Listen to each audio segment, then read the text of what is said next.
उपनिषद कहते हैं कि सत्य को खोजना खड्ग की धार पर चलने जैसा है। संत दरिया कहते हैं कि परमात्मा की खोज में पहले जलना ही जलना है। और आप कहते हैं कि गाते नाचते हुए प्रभु के मंदिर की ओर जाओ। इनमें कौन सा दृष्टिकोण सम्यक है? आनंद मैत्रेय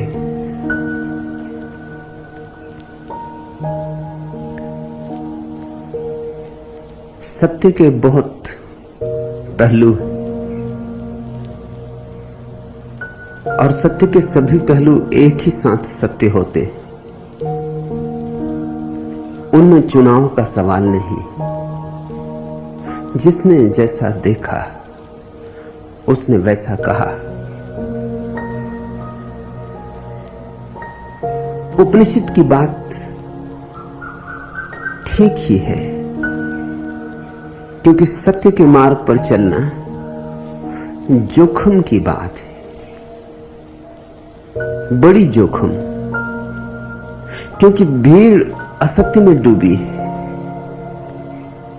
और तुम सत्य के मार्ग पर चलोगे तो भीड़ तुम्हारा विरोध करेगी। भीड़ तुम्हारे मार्ग में हजार तरह की बाधाएं खड़ी करेगी। भीड़ तुम पर हंसेगी, तुम्हें विक्षिप्त कहेगी। भीड़ में एक सुरक्षा है। सत्य के मार्ग पर चलने वाला व्यक्ति अकेला पड़ जाता है। भीड़ उससे नाते तोड़ लेती, उससे संबंध विच्छिन्न कर लेती। समाज उसे शत्रु मानता है। नहीं तो जीसस को लोग सूली देते कि मंसूर की गर्दन काटते। वे तुम्हारे जैसे ही लोग थे जिन्होंने जीसस को सूली दी और जिन्होंने मंसूर की गर्दन काटी। अपने हाथों को गौर से देखोगे तो उनमें मंसूर के खून के दाग पाओगे। तुम्हारे जैसे ही लोग थे, कोई दुष्ट नहीं थे। भले ही लोग थे, मंदिर और मस्जिद जाने वाले लोग थे, पंडित पुरोहित थे, सदाचारी सच्चरित्र संत थे। जिन्होंने जीसस को सूली दी वो बड़े धार्मिक लोग थे, और जिन्होंने मंसूर को मारा उन्हें भी कोई अधार्मिक नहीं कह सकता। लेकिन क्या कठिनाई आ गई। जब भी आंख वाला आदमी अंधों के बीच में आता है तो अंधों को बड़ी अड़चन होती। आंख वाले के कारण उन्हें यह भूलना मुश्किल हो जाता है कि हम अंधे। अहंकार को चोट लगती, छाती में घाव हो जाते। न होता यह आंख वाला आदमी, न हम अंधे मालूम पड़ते। इसकी मौजूदगी अखरती। ये मिट जाए तो हम फिर लीन हो जाएं अपने अंधेपन में और मानने लगे कि हम जानते हैं, हमें दिखाई पड़ता है। जब जानने वाला कोई व्यक्ति पैदा होता है तो जिन्होंने थोथे ज्ञान के अंबार लगा रखे हैं उन्हें दिखाई पड़ने लगता है कि उनका ज्ञान थोथा है, उनका ज्ञान लाश है। उसमें सांसें नहीं चलती, हृदय नहीं धड़कता, लहू नहीं बहता। उन्हें दिखाई पड़ने लगता है उन्होंने फूल जो है बाजार से खरीद लाए हैं, झूठे हैं, कागजी हैं, प्लास्टिक के हैं। असली गुलाब का फूल ना हो तो अड़चन पैदा नहीं होती, क्योंकि तुलना पैदा नहीं होती। बुद्धों का जन्म तुलना पैदा कर देता है। तुम अंधेरे घर में रहते हो, तुम्हारा पड़ोसी भी अंधेरे घर में रहता है और पड़ोसियों के पड़ोसी भी अंधेरे घर में रहते हैं। तुम निश्चिंत हो गए हो, तुम्हें अंधेरे से कोई अड़चन नहीं। तुमने मान लिया कि अंधेरा ही जीवन का ढंग है, शैली है। जीवन ऐसा ही है, अंधेरा ही है, ऐसी तुम्हारी मान्यता हो गई। फिर अचानक तुम्हारे पड़ोस में किसी ने अपने घर का दिया जला लिया। अब या तो तुम भी दिया जलाओ तो राहत मिले, या उसका दिया बुझाओ तो राहत मिले।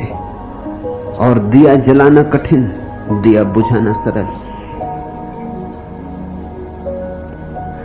दिया जलाना कठिन इसलिए भी कि कितने कितने लोगों को दिए जलाने पड़ेंगे, तब राहत मिलेगी।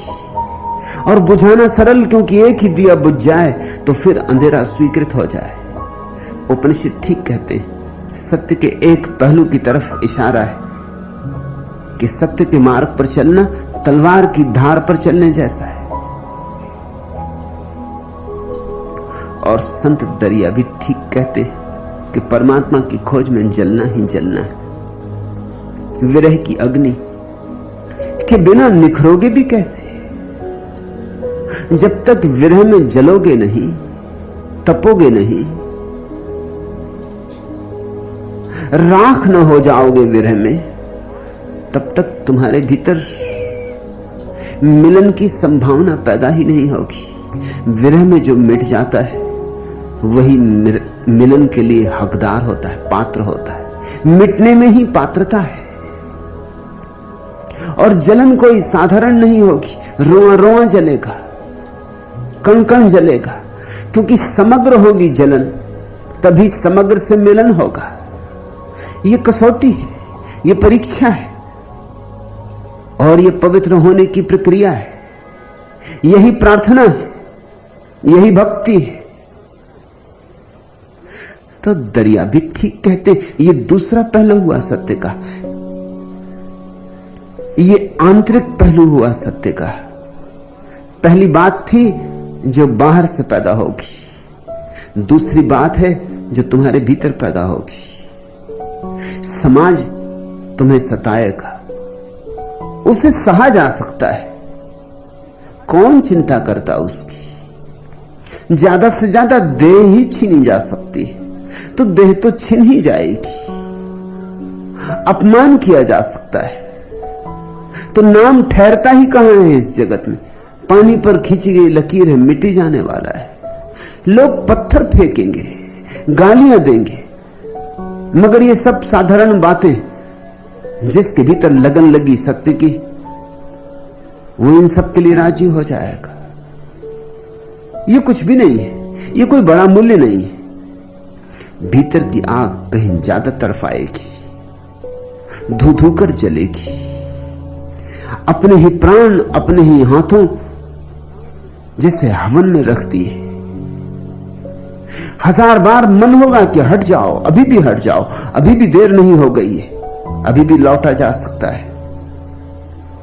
हजार बार संदेह खड़े होंगे कि क्या पागलपन कर रहे हो, क्यों अपने को जला रहे हो। सारी दुनिया मस्त है और तुम जल रहे हो। सारे लोग शांति से सोए और तुम जग रहे हो, और तुम्हारी आंखों में नींद नहीं, और तारे गिन रहे हो। और एक दिन हो तो चल जाए, दिन बीतेंगे, माह बीतेंगे, वर्ष बीतेंगे, और कोई भी पक्का नहीं कि मिलन होगा भी। यही पक्का नहीं है कि परमात्मा है। पक्का तो उसी को हो सकता है जिसका मिलन हो गया। मिलन जिसका नहीं हुआ है वह तो श्रद्धा से चल रहा है, होना चाहिए ऐसी श्रद्धा से चल रहा है, होगा ऐसी श्रद्धा से चल रहा है। झलकें दिखाई पड़ती हैं उसकी, सुबह उगते सूरज में, रात तारों भरे आकाश में, लोगों की आंखों में झलकें मिलती हैं उसकी। इतना विराट आयोजन है तो इसके पीछे छिपे हुए हाथ होंगे, और इतना संगीतबद्ध अस्तित्व है तो इसके पीछे कोई छिपा संगीतज्ञ होगा।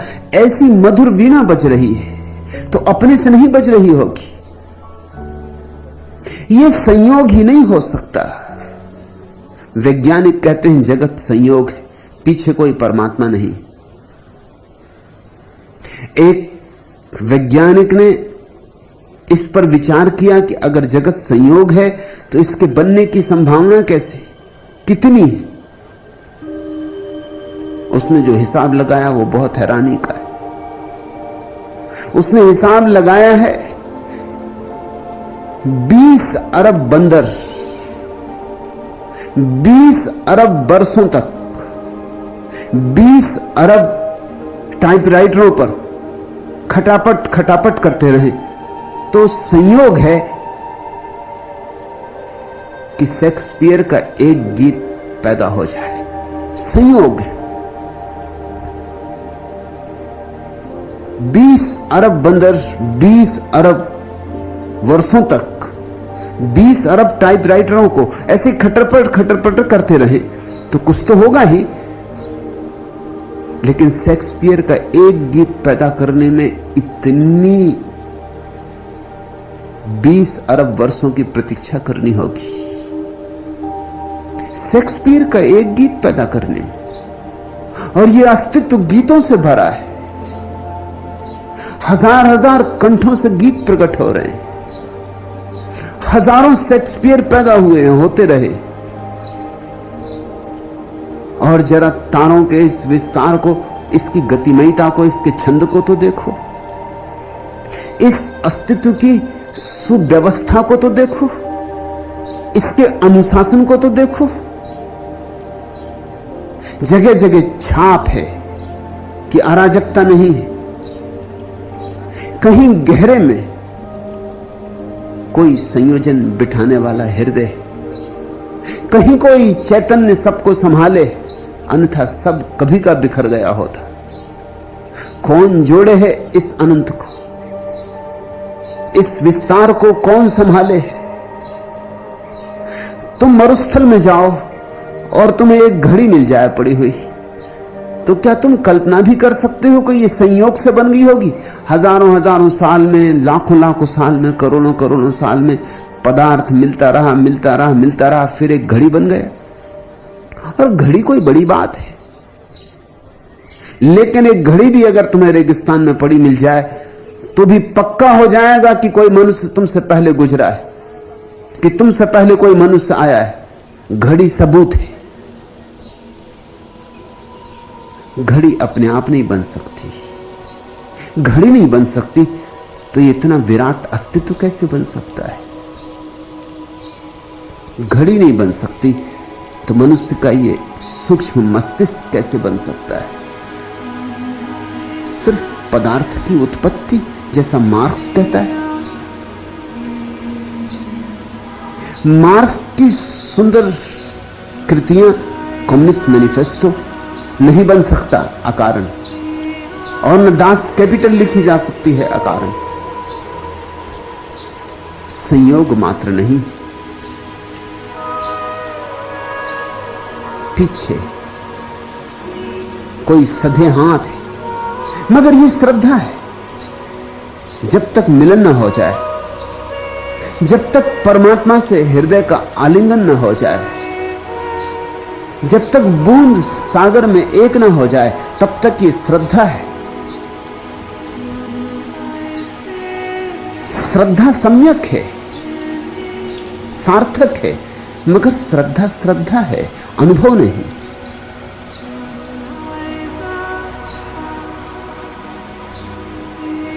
तो मिलन के पहले विरह की अग्नि तो होगी।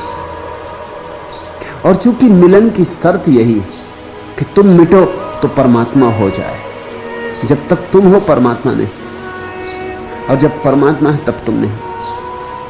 कबीर कहते हैं, हेरत हेरत है सखी रहा कबीर हेराई। चले थे खोजने, कबीर कहते हैं, और खोजते खोजते खुद खो गए। और जब खुद खो जाते हैं तभी खुदा मिलता है। जब तक खुद ही है तब तक खुदा नहीं।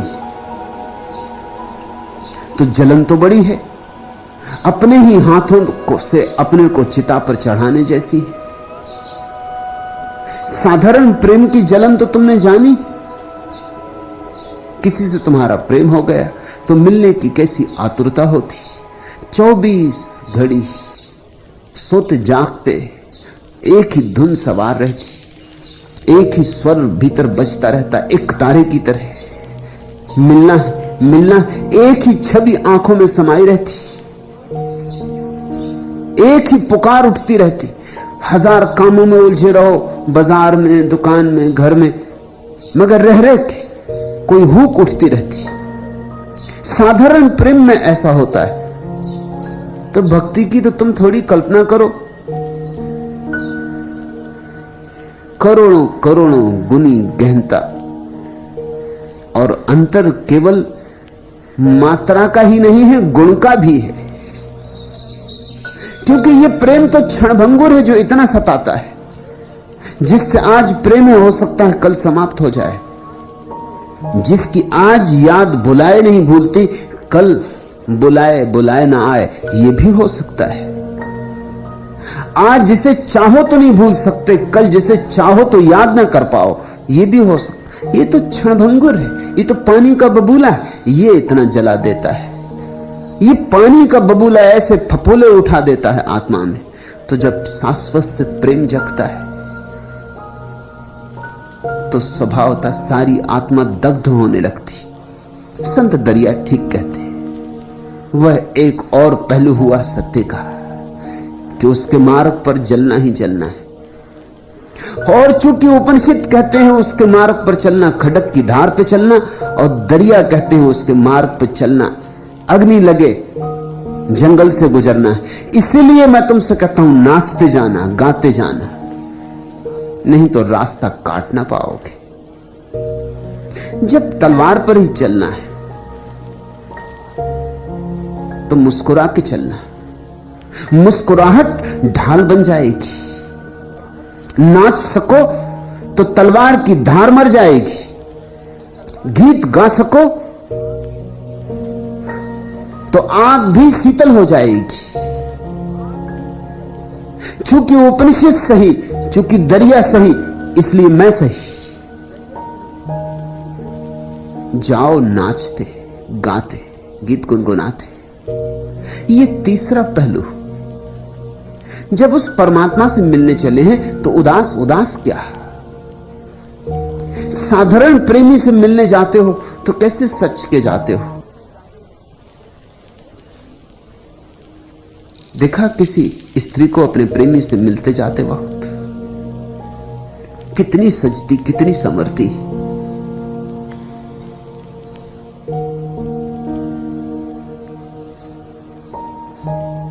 कैसी अपने को आनंद विभोर मस्त मगन करती, कैसे उसके ओंठ प्रेम के वचन कहने को तड़फड़ाते, कैसा उसका हृदय लबालब रस से भरा उंडलने को आतुर, कैसे उसका रोआ रोआ नाचता। और तुम परमात्मा से मिलने जाओगे और उदास उदास उदास उदास, ये रास्ता तय नहीं हो सकता। रास्ता वैसे ही कठिन, तुम्हारी उदासी और मुश्किल खड़ी कर देगी। रास्ता वैसे ही दुर्गम है, तुम उदास चले तो पहाड़ सिर पे लेके चले, तलवार की धार पे चले और पहाड़ सिर लेके चले, बचना मुश्किल हो जाएगा। जब तलवार की धार पर ही चलना है तो पैरों में घुंघरू बांधो। मीरा ठीक कहती, पद घुंघरू बांध मीरा नाची रे। जब तलवार पे ही चलना है तो पैर में घुंघरू तो बांध लो। मैं तुमसे कहता हूं, अगर तुम्हारे पैरों में घुंघरू हो तो तुमने तलवार को बोथला कर दिया। ओंठों पर गीत हो, मस्त अलमस्त, जैसे आषाढ़ के पहले पहले बादल घिरे और मत्त मयूर नाचता है, ऐसे तुम नाचते चलो। तलवारें ही तब फूलों की भांति कोमल हो जाएंगी, कांटे फूल हो जाएंगे। और तुमसे कहता हूं उत्सव मनाते चलो, क्योंकि उत्सव ही तुम्हें चारों तरफ शीतलता से घेर लेगा। फिर कोई लपट तुम्हें जला ना पाएगी। जंगल में लगी रहने दो आग, मगर तुम इतने शीतल होगे कि आग तुम्हारे पास आके शीतल हो जाएगी। अंगारे तुम्हारे पास आते आते बुझ जाएंगे, लपटें तुम्हारे पास आते आते फूलों के हार बन जाएंगी। उपनिषद सही, दरिया सही, मैं भी सही, इनमें कुछ विरोधाभास नहीं है।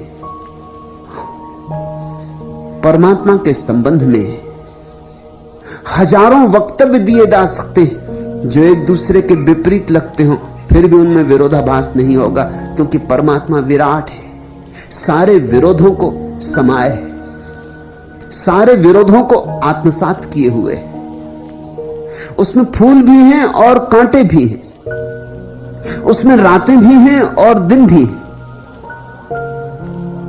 उसमें खुला आकाश भी है जब सूरज चमकता, और बदलियों से घिरा आकाश भी है जब सूरज बिल्कुल खो जाता। परमात्मा में सब है, क्योंकि परमात्मा सब है। उपनिषद सिर्फ एक पहलू की बात कहते, दरिया दूसरे पहलू की बात कहते। उपनिषद और दरिया भिन्न भिन्न बात नहीं कह रहे हैं। और उपनिषद ना और दरिया में तो तुम थोड़ा संबंध भी जोड़ लोगे कि ठीक है, खडक की धार पे चलना कि जलना, इन दोनों में संबंध जुड़ता है। मैं तुमसे बहुत ही उल्टी बात कह रहा हूं। मैं कहता हूं नाचते हुए, गीत गाते हुए, उत्सव मनाते हुए प्रभु से मिलने चले हो, श्रृंगार करो, प्रभु से मिलने चले हो, बंधनबार बांधो। उस अतिथि को बुलाया, महा अतिथि को, द्वार पर स्वागतम का आयोजन करो, रंगोली सजाओ।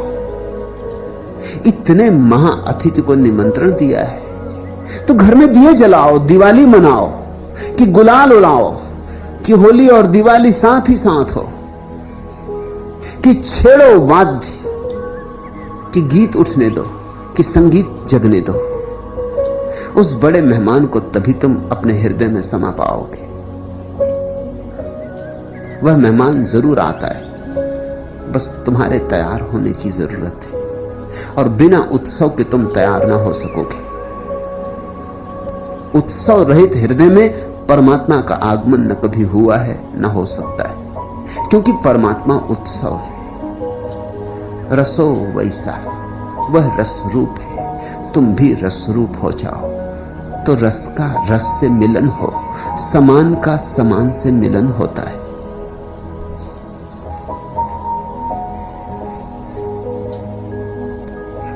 दूसरा प्रश्न, वो नगमा बुलबुले रंगी नवा एक बार हो जाए, कली की आंख खुल जाए, चमन बेदार हो जाए। निर्मल चैतन्य, वह गीत गाया ही जा रहा है, वह नगमा हजार हजार कंठों से गूंज रहा है। अस्तित्व का कण कण उसे ही दोहरा रहा है, उसका ही पाठ हो रहा है चारों दिशाओं में, अहिर्निश।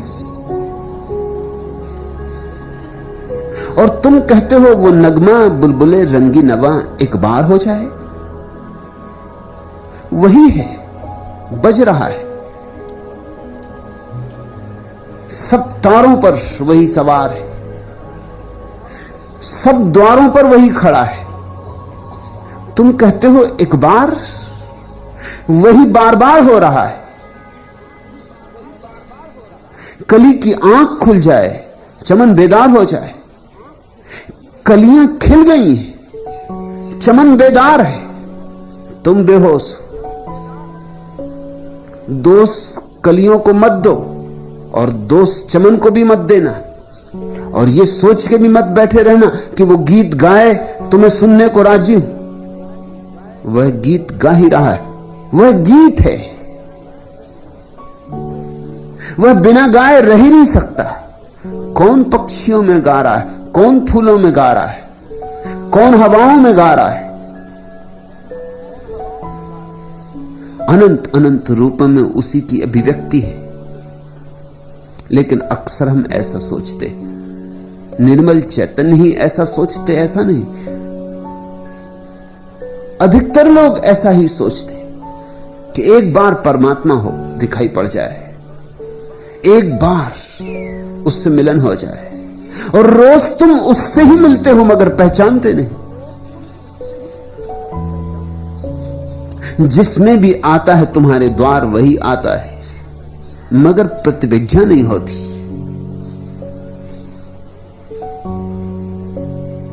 उसके अतिरिक्त यहां कोई है ही नहीं। तुम पूछते हो परमात्मा कहां है, मैं पूछता हूं परमात्मा कहां नहीं है।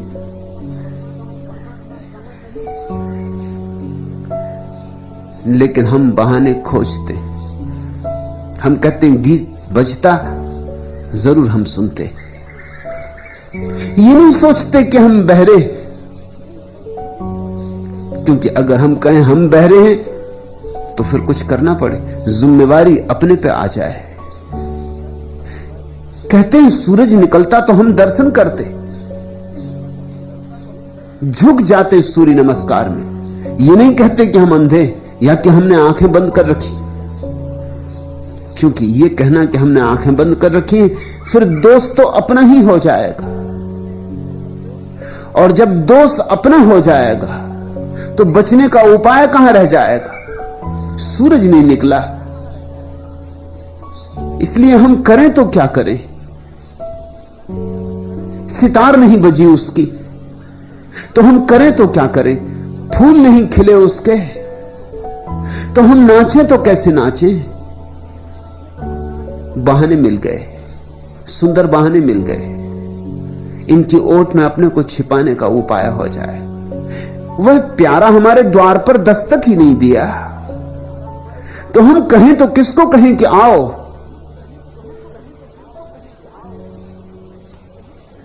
हम द्वार किसके लिए खोलें, दस्तक तो दे। हम ये पलक पावड़े किसके लिए बिछाएं, उसका कुछ पता तो चले, कम से कम पग ध्वनि तो सुनाई पड़े। ये मनुष्य की तरकीबें, ये तरकीबें हैं अपने को बचा लेने की। ये तरकीबें हैं कि हम जैसे हैं ठीक है, गलती है अगर कुछ तो उसकी।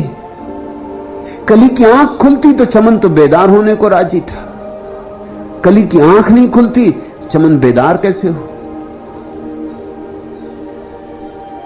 और मैं तुमसे कहता हूं हजारों हजारों कलियों की आंखें खुली, चमन बेदार है। तुम सोए हो, सिर्फ तुम सोए हो, जिम्मेवारी है तो सिर्फ तुम्हारी है। ये तीर तुम्हारे हृदय में चुभ जाए कि जिम्मेवारी है तो सिर्फ मेरी। मैंने आंखें बंद कर रखी, मैंने कान वज्र बधिर कर रखे। तो क्रांति की शुरुआत हो गई, तो पहली किरण शुरू हुई, तो पहला कदम उठा। अब कुछ किया जा सकता है। अगर आंख मैंने बंद की है तो कुछ कर सकता हूं मैं, मेरे हाथ में कुछ बात हो गई, आंख खोल सकता हूं। जब हम दूसरे पे टाल देते और जब हम अनंत पे टाल देते तो हम निश्चिंत होकर सो रहते। और एक करवट ले लो, कंबल को और खींच लो और थोड़ा सो जाओ। अभी सुबह नहीं हुई, जब सुबह होगी तब उठेंगे। और मैं तुमसे कहता हूं सुबह ही सुबह है, हर घड़ी सुबह है। सूरज निकला है, परमात्मा तुम्हारे द्वार पे दस्तक दे रहा है। तुम सुनते नहीं, तुम सुन सको इतने शांत नहीं। तुम्हारे भीतर बड़ा शोरगुल है, तुम्हारे भीतर बड़ा तूफान है, बड़ी आंधियां, बवंडर विचारों के, वासनाओं के। तुम्हारी आंखें बंद है पांडित्य से, शास्त्रों से, तथाकथित ज्ञान से। तुम्हारी आंखों पे इतनी किताबें कि बेचारी आंखें खुले भी तो कैसे खुले। किसी की आंख वेद से बंद है, किसी की कुरान से, किसी की बाइबल से। तुम इतना जानते हो इसलिए जानने से वंचित हो। थोड़े अज्ञानी हो जाओ। मैं तुमसे कहता हूं थोड़े अज्ञानी हो जाओ। मैं अपने सन्यासियों को अज्ञानी होना सिखा रहा हूं।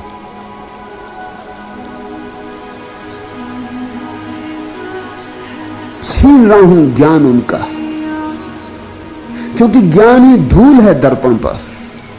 और ज्ञान छिन जाए और दर्पण कोरा हो जाए, निर्दोष, जैसे छोटे बच्चे का मन, ऐसा निर्दोष,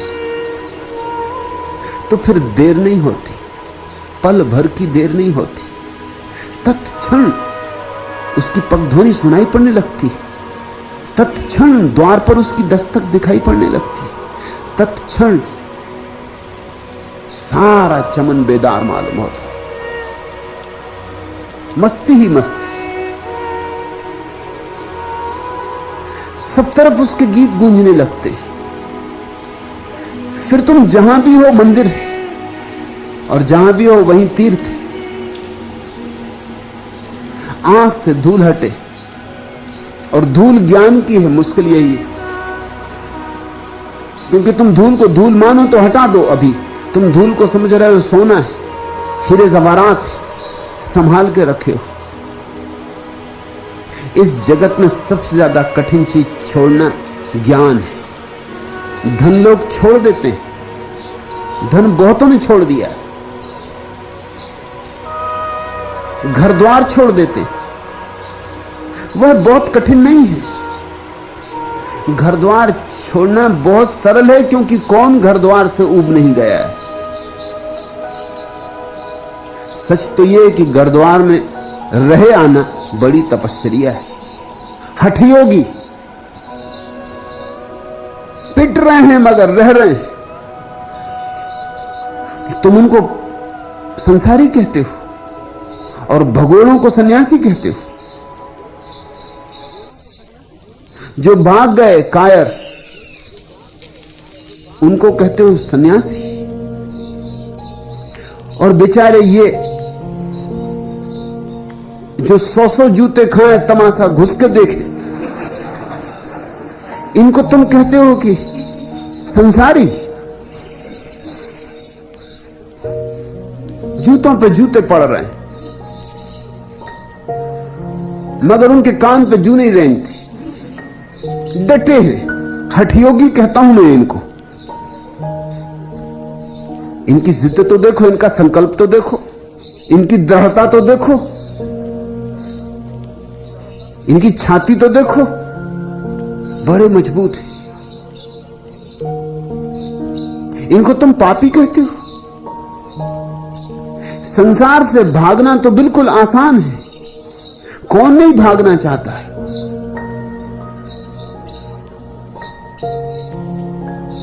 संसार में है क्या?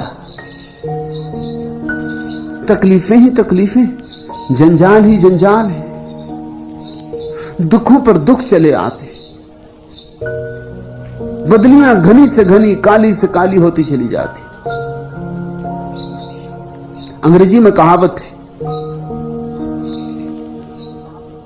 कि हर काले बादल में एक रजत रेखा होती। Every cloud has a silver line. अगर तुम संसार को देखो तो हालत बिल्कुल उल्टी है। Every silver line has a cloud. हर रजत रेखा के पीछे चला आ रहा है एक बड़ा काला बादल, भयंकर बादल। वो रजत रेखा तो चमक के क्षण भर में खत्म हो जाती, और फिर काला बादल छाती पे बैठ जाता जो पीछा नहीं छोड़ता। वो रजत रेखा तो वैसे ही है जैसे कि मछुआ मछली मार कांटे में आटा लगा के बंसी लटका के बैठ जाता तालाब के किनारे। कोई आटा खिलाने के लिए मछलियों के लिए नहीं लाया है। आटे में छिपा कांटा है, मछलियों को फांसने आया है, कोई मछलियों को भोजन कराने नहीं आया है।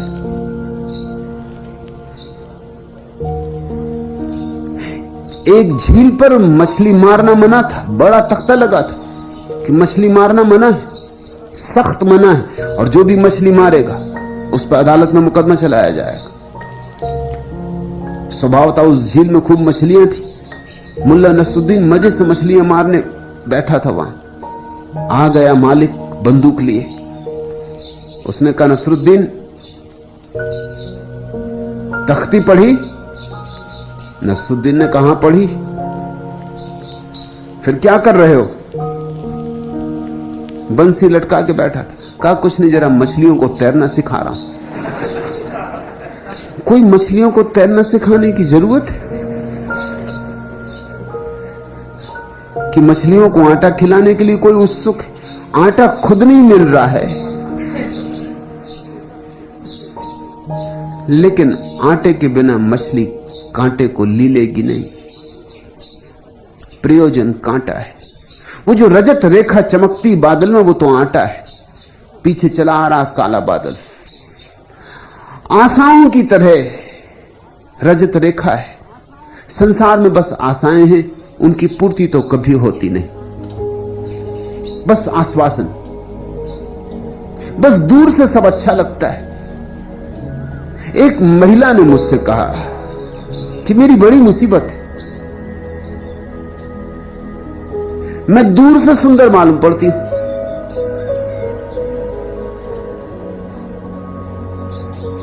और बात सच थी। दूर से देखो तो बहुत फोटोजेनिक, चित्र उतारने की तबीयत हो जाए, लेकिन उसकी तकलीफ यह कि पास आओ तो बड़ी बद्दी हो जाती। कुछ लोग होते हैं जो दूर से सुंदर दिखाई पड़ते हैं, पास आओ तो मैं क्या करूं? तो मैंने कहा तू एक काम कर, जितनी प्याज लहसुन खा सके खा। उसने कहा प्याज लहसुन, इससे मैं सुंदर हो जाऊंगी? उसने कहा, मैंने कहा सुंदर तू नहीं हो जाएगी, मगर कोई तेरे पास नहीं आएगा। तू सुंदर दिखाई पड़ती रहेगी।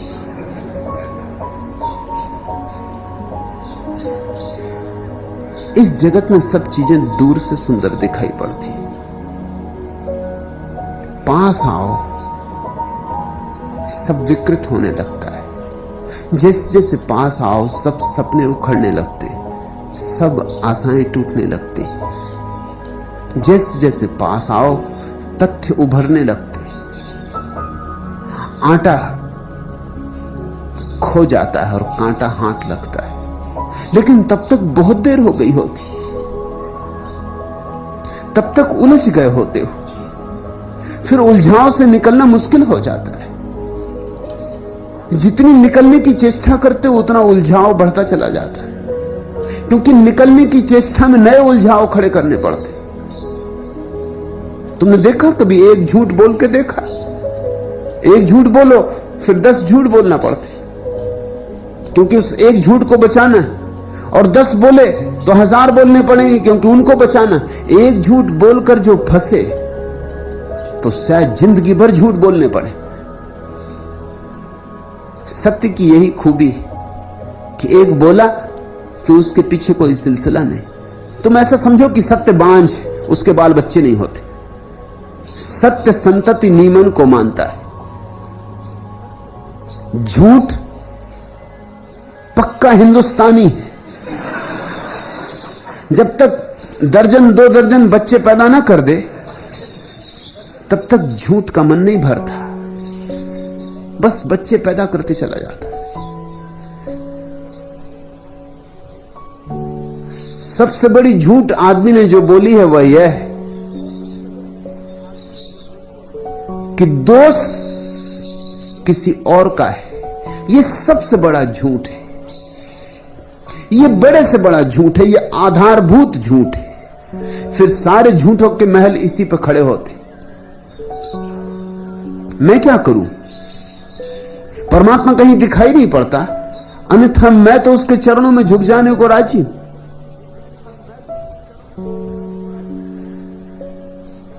मैं क्या करूं?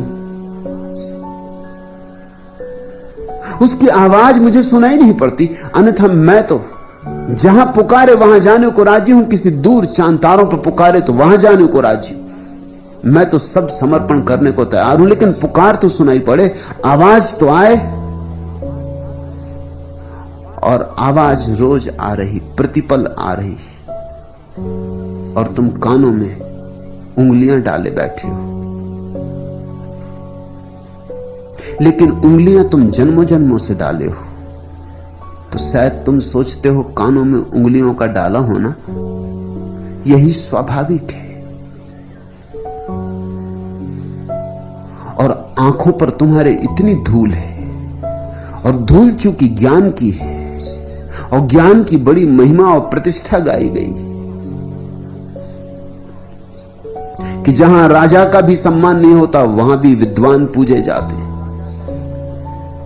सदियों सदियों से तुम्हें समझाया गया है कि ज्ञान की बड़ी गरिमा है, बड़ी महिमा है।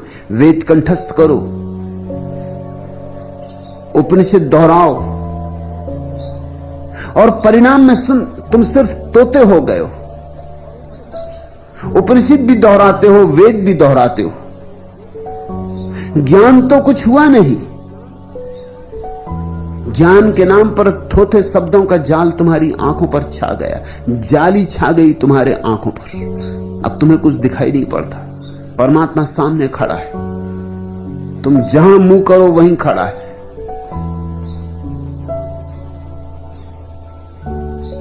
तुम उसके अतिरिक्त और किसी के संपर्क में कभी आते ही नहीं। तुम्हारी पत्नी में भी वही है, तुम्हारे पति में भी वही, तुम्हारे घर जो बेटा पैदा हुआ है उसमें भी वही फिर आया है, नया संस्करण उसका फिर। लेकिन आंख से जाली कटनी चाहिए। निर्मल चैतन्य,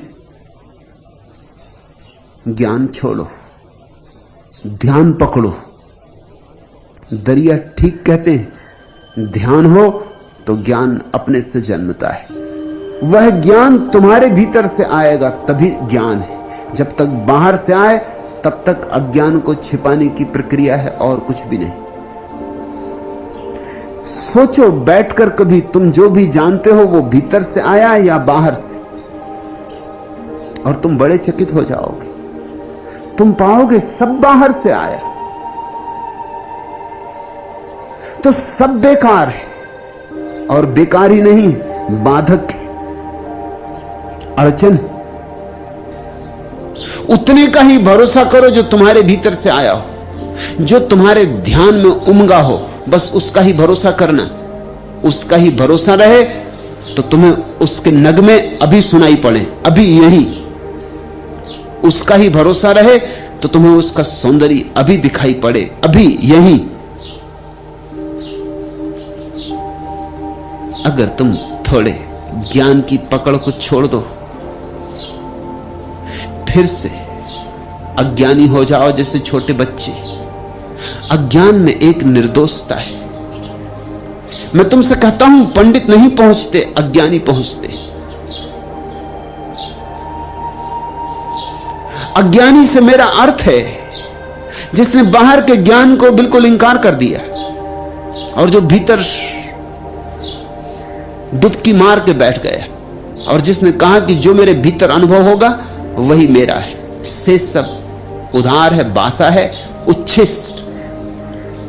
तुम दूसरों के जूते नहीं पहनते, दूसरों के कपड़े नहीं पहनते, और दूसरों का ज्ञान उधार ले लेते हो।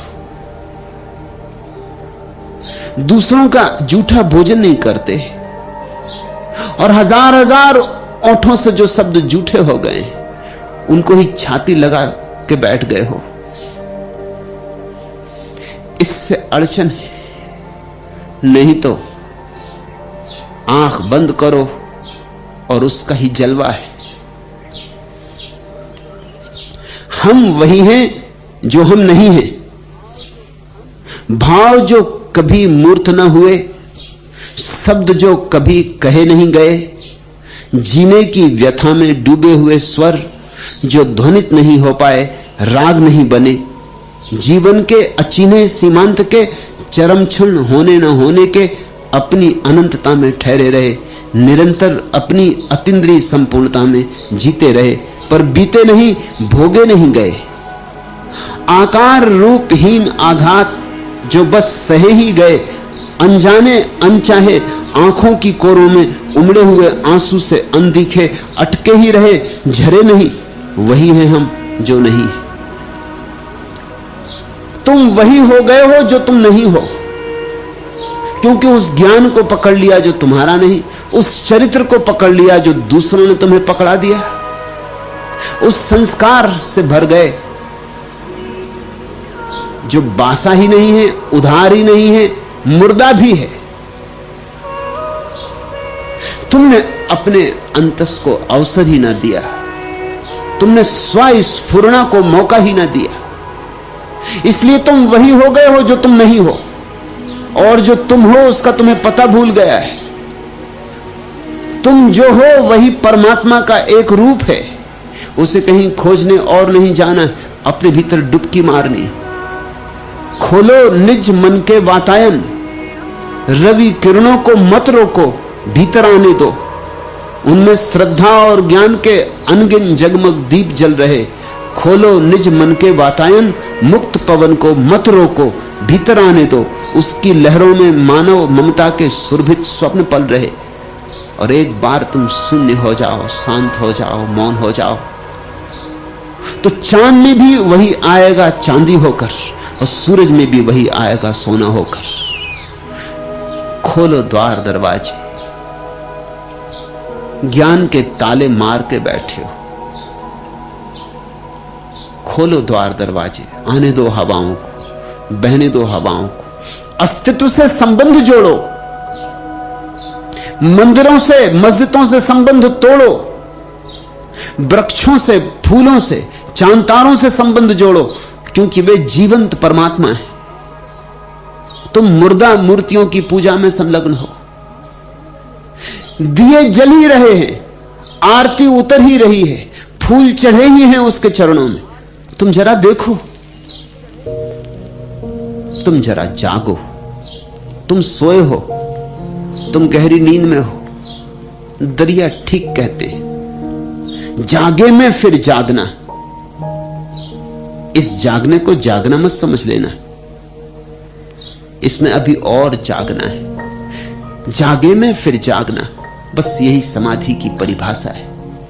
और जो जागे में जाग गया वह परमात्मा में जाग जाता है।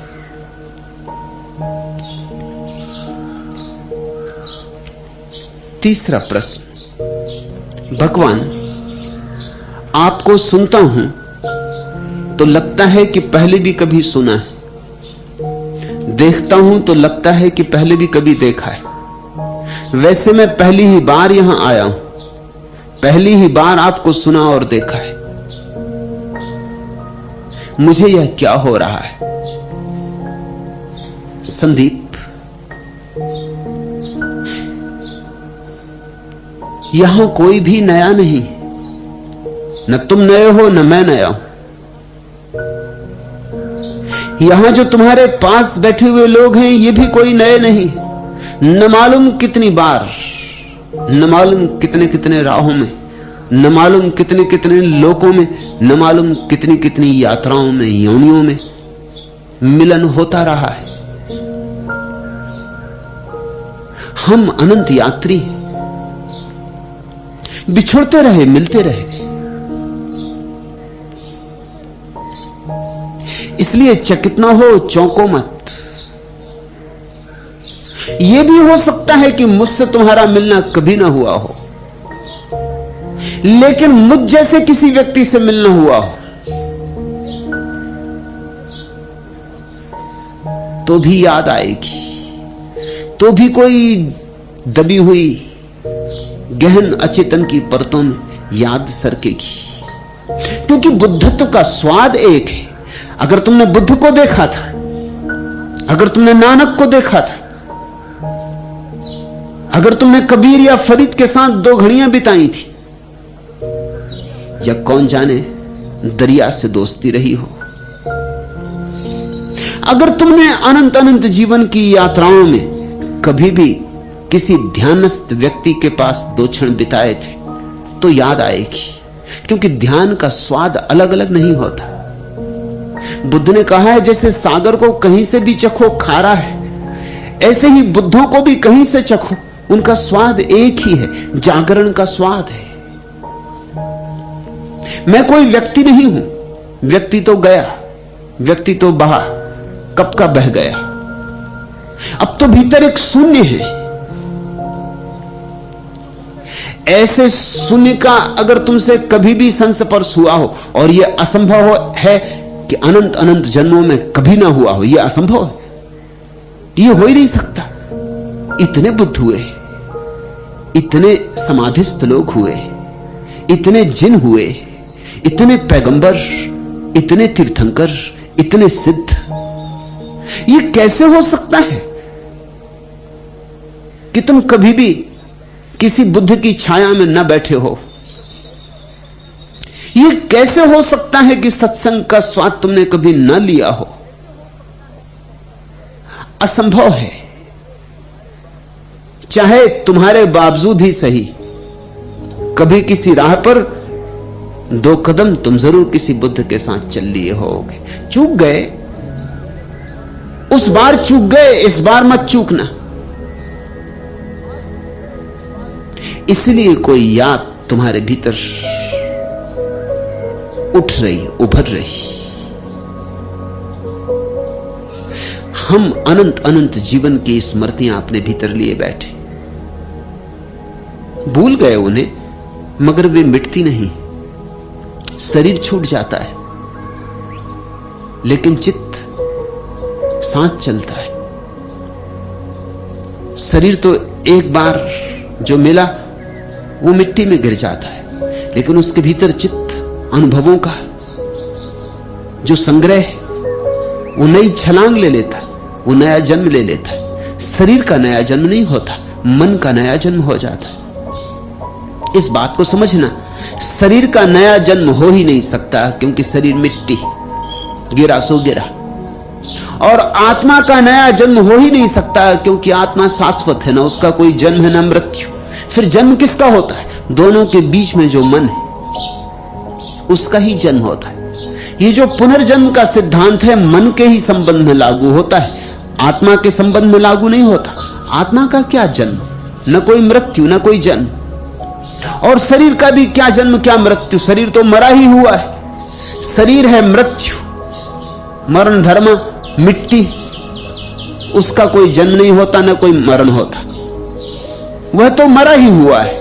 मरे की और क्या मौत होगी, और मरे का जन्म क्या हो सकता है? और आत्मा शाश्वत जीवन है, शाश्वत जीवन का कैसा जन्म और कैसी मृत्यु? दोनों के मध्य में एक कड़ी है मन की।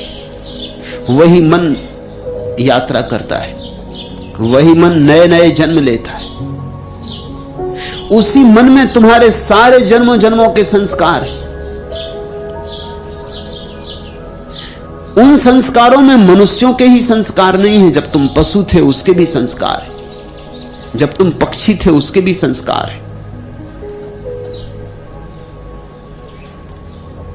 जब तुम वृक्ष थे उसके भी संस्कार है, जब तुम एक चट्टान थे उसके भी संस्कार है। तुम्हारे भीतर अस्तित्व की सारी आत्मकथा है। तुम छोटे नहीं हो, तुम्हारी उतनी ही लंबी कथा है जितनी कथा अस्तित्व की। तुम अस्तित्व के सब रंग सब ढंग जान चुके हो, पहचान चुके हो। लेकिन हर जन्म के बाद विस्मरण हो जाता है। लेकिन फिर भी किसी गहरी अनुभूति के क्षण में, किसी प्रीति के क्षण में कोई स्मृति पंख फड़फड़ाने लगती। ऐसा ही कुछ हुआ होगा संदीप। तुम कहते आपको सुनता हूं तो लगता है पहले भी कभी सुना है। जरूर सुना होगा, मुझे सुना हो या ना सुना हो, मगर मुझ जैसे किसी व्यक्ति को जरूर सुना होगा। तुम कहते देखता हूं तो लगता है कि पहले भी कभी देखा है। मुझे देखा हो न देखा हो, लेकिन जरूर कोई जलता हुआ दिया तुमने देखा होगा। और जब कोई जलते दिए को देखता है तो मिट्टी के दिए पे थोड़ी नजर जाती, ज्योति पे नजर जाती। मिट्टी के दिए तो अलग अलग हो जाते, लेकिन ज्योति तो एक ही है। ज्योति तो अलग अलग नहीं होती। तुम कहते हो वैसे मैं पहली बार ही यहां आया हूं। यहां पहली बार आए हो, लेकिन यहां जैसी जगह सदियों सदियों से जमीन पर सदा सदा रही, तीर्थ उठते रहे। क्योंकि जब भी कहीं कोई ज्योति जली तीर्थ बना, जब भी कभी कोई बुद्ध हुआ वही मंदिर उठा, जब भी कहीं कोई फूल खिला भंवरे आए, गीत गूंजे, नाच हुआ। जब भी कोई बांसुरी बजी प्राणों की तो रास रचा, राधा नाची।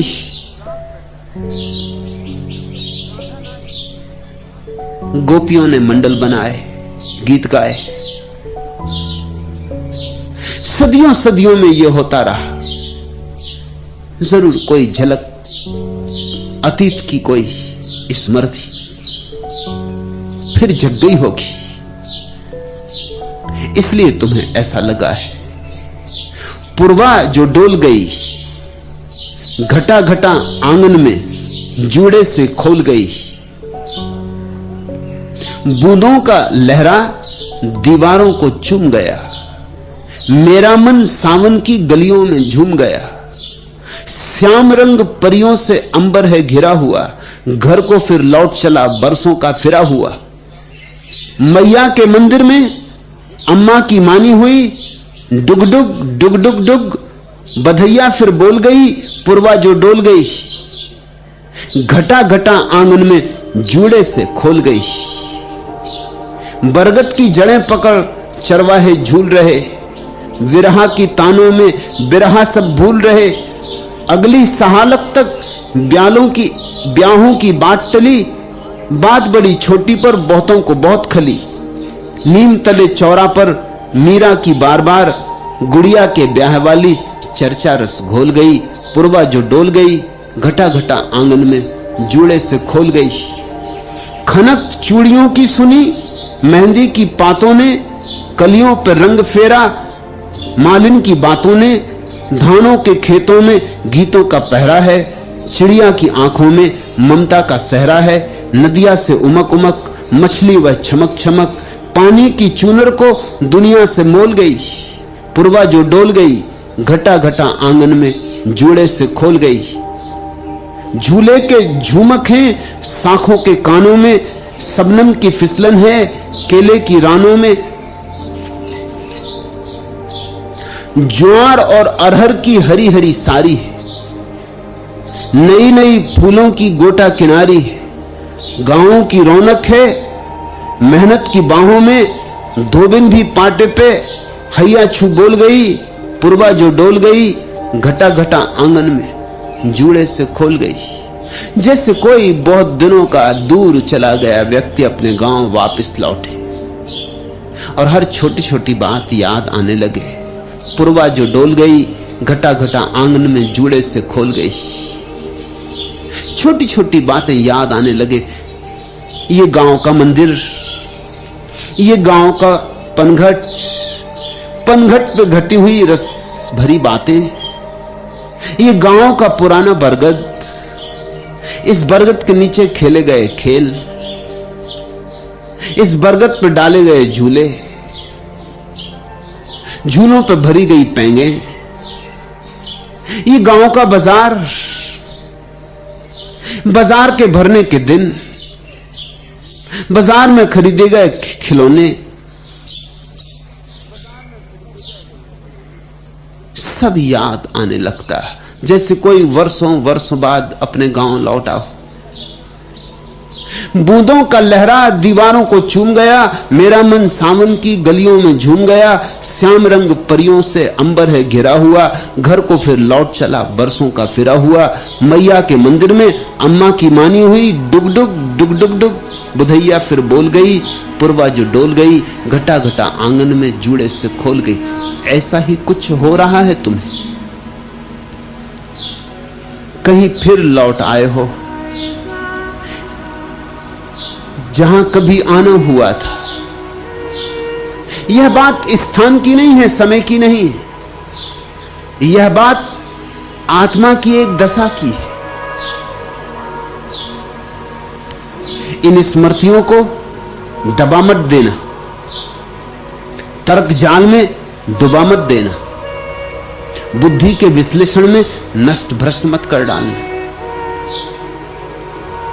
इन स्मृतियों को उठने दो, फैलाने दो पंख, इन स्मृतियों को छाने दो, क्योंकि ये स्मृतियां तुम्हें याद दिलाएंगी कि पहले भी चूक गए थे, अब की बार न चूक जाना। ऐसा हुआ महावीर के जीवन में उल्लेख। एक राजकुमार ने महावीर से दीक्षा ली। राजकुमार महलों में रहा, सुख सुविधाओं में पला।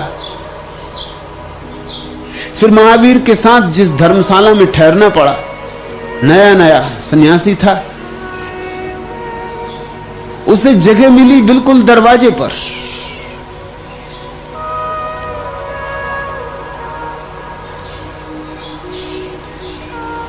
रात भर लोगों का आना जाना, सो ही ना सका, मच्छर अलग काटे।